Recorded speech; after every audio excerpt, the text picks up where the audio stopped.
sebenarnya baik?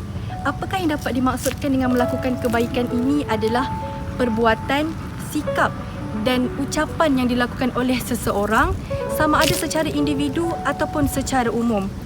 Kehidupan ini sebenarnya seperti yang digambarkan oleh Rasulullah SAW, ibarat kita berhenti sejenak di sesuatu tempat untuk mengumpulkan bekalan supaya kita dapat meneruskan perjalanan yang jauh.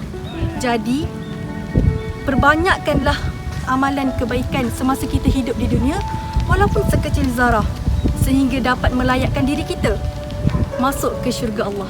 Seperti mana yang dikisahkan dalam sebuah hadis Rasulullah SAW yang indah, khairun nas anfa'uhum linnas. Sebaik-baik manusia adalah mereka yang memberi manfaat kepada orang lain.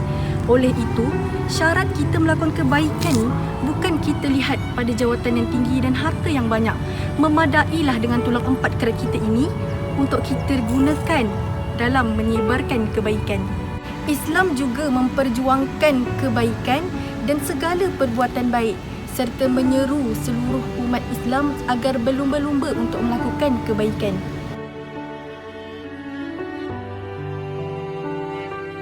Ciri orang yang melakukan kebaikan, antaranya yang pertama, janganlah kita mengofisialkan kebaikan.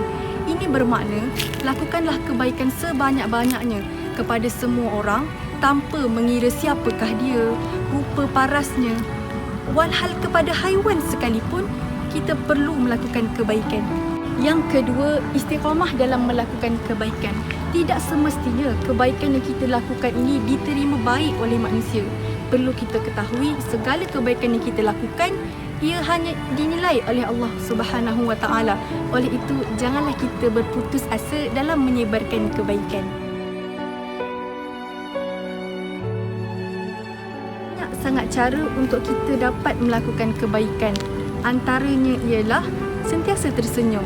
Dengan kita tersenyum ni, kita dapat menyebarkan aura positif kepada orang ramai dan orang ramai senang untuk dekat dengan diri kita. Yang kedua adalah orang yang baik akan sentiasa memikirkan tentang orang lain.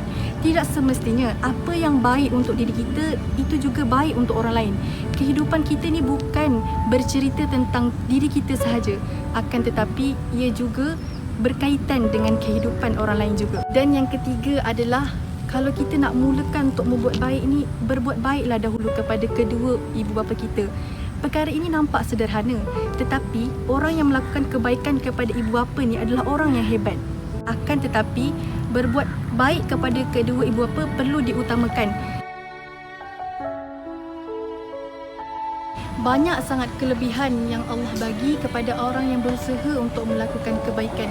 Antaranya, kehidupan kita akan mendapat keberkatan daripada Allah Subhanahu Wa Taala. Hal ini dapat kita lihat apabila kita membuat kebaikan, Allah pasti akan gantikan dengan perkara yang lebih baik dalam hidup kita. Seperti contoh, hidup yang bahagia, rezeki yang bertambah luas dan urusan di dunia yang dimudahkan. Oleh itu, sentiasalah tanam rasa ikhlas dalam hati ketika melakukan kebaikan. Kerana tanpa niat dan ikhlas yang baik semata-mata kerana Allah, kita tidak akan dapat istiqamah dalam melakukan sesuatu kebaikan. Perlu kita ketahui bahawa sebaik-baik manusia adalah mereka yang dapat menyebarkan kebaikan. Ingat, kita ni adalah manusia biasa yang akan sentiasa melakukan dosa. Maka, tebuslah segala dosa kesilapan yang kita lakukan dengan melakukan sekecil-kecil kebaikan tetapi berterusan.